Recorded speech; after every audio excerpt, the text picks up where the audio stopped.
Akibat gelombang tinggi, saudara, sejumlah permukiman penduduk yang banjirop terbentang yang di merendam pesisir ribuan laut rumah utara Kota Pekalongan, Jawa Tengah pada 9 Agustus Seluruh kota dilihat dari Pekalongan udara. nyaris terendam banjir. Sejumlah lokasi Warga tampak air dievakuasi masih dan menggenangi puluhan dapur permukiman umum padat berdirikan. penduduk. Diperkirakan 80% Ahli lebih Geodesi wilayah Institut kota Teknologi terendam air. Bandung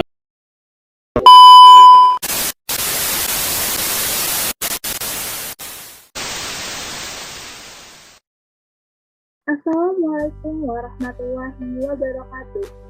Langit biru nampak cerah, udara yang segar menjadikan pikiran cemerlang. Seseorang dikatakan tak kenal, maka tak sayang.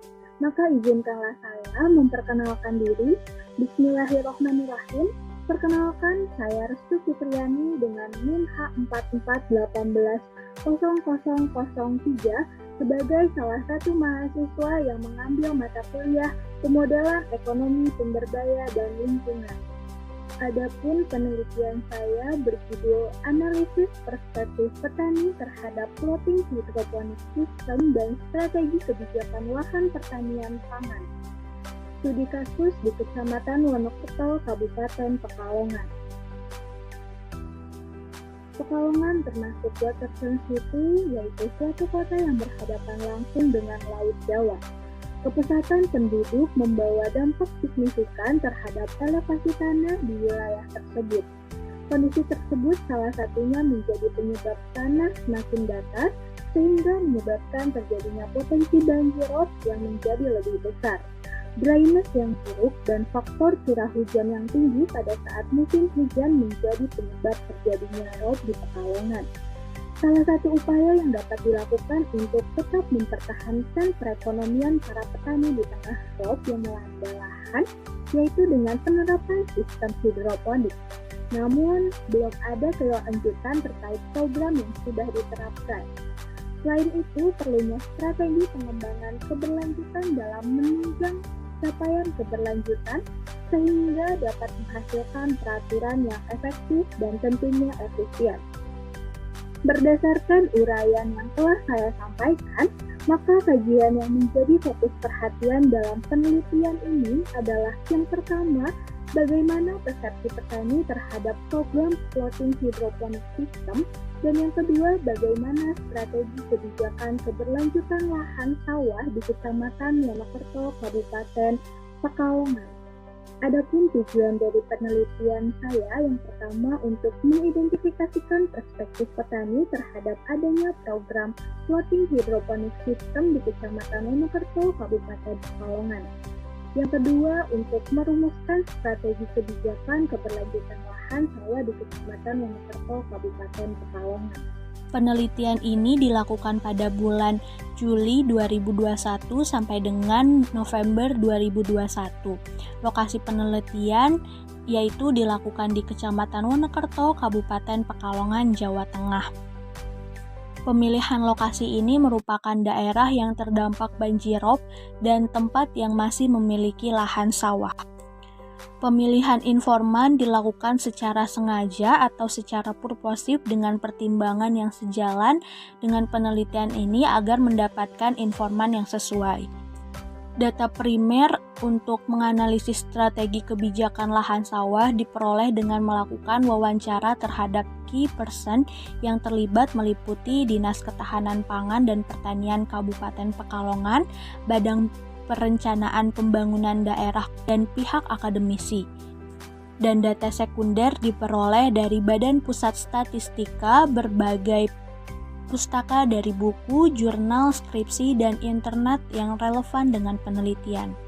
Metode yang digunakan dalam pengambilan sampel yaitu dengan menggunakan metode non-probability sampling. Metode analisis yang digunakan untuk menganalisis persepsi petani terhadap program Floating Hydroponic System menggunakan metode analisis deskriptif yang meliputi data kualitatif. Data kualitatif dianalisis melalui 3 tahap, yaitu reduksi data, penyajian data, dan penarikan kesimpulan. Proses reduksi data dimulai dari proses pemilihan data hasil wawancara mendalam untuk mengarahkan dan membuang data yang tidak diperlukan. Selanjutnya, untuk metode analisis strategi kebijakan untuk mendorong keberlanjutan lahan sawah di Kabupaten Pekalongan menggunakan Multi Criteria Decision Analysis (MCDA) dengan teknik Prometi. Selanjutnya, terdapat data penelitian terdahulu, di mana data ini terdapat 10 jurnal dan hasil skripsi yang digunakan sebagai referensi untuk penelitian. Untuk hasil dan pembahasan, berdasarkan hasil wawancara diperoleh 86% petani di Kecamatan Wonokerto saat ini tidak dapat mengolah lahannya dikarenakan tergenang oleh air rob atau air pasang. Lahan tersebut dibiarkan terbengkalai karena petani sudah kehabisan akal untuk mengelola lahannya. Berbagai upaya pun sudah dilakukan tetapi hasilnya nihil dan fenomena air rob menggenangi sawahnya meskipun sawah masih dapat diolah saat periode tertentu. Berkaitan dengan floating hydroponic system menunjukkan bahwa istilah floating hydroponic system merupakan hal baru di telinga para petani di Kecamatan Wonokerto. Hal tersebut dapat terjadi karena mayoritas petani di Kecamatan Wonokerto sudah berumur yang notabene bukan pengguna media sosial, sehingga tidak mengetahui update berita. Perspektif tentang sistem padi apung yang memakai rakit atau benda mengapung lainnya sebagai media akan berpengaruh terhadap tanaman padi ketika memasuki masa generatif. Berdasarkan hasil analisis, alternatif terbaik dengan ranking tertinggi untuk strategi kebijakan lahan sawah di Kabupaten Pekalongan adalah alternatif nomor 4, yaitu pengembangan sumber daya manusia dan pelayanan alternatif dengan skor 0,3874. Selanjutnya diikuti oleh alternatif 1, yaitu insentif usaha tani dengan skor 0,2143, kemudian alternatif 3 yaitu pengembangan infrastruktur dengan skor minus 0,1865, lalu alternatif 2 yaitu pengembangan inovasi pertanian dengan skor minus 0,1934, dan yang terakhir yaitu alternatif 5 dengan perlindungan lahan sawah dengan skor minus 0,2219.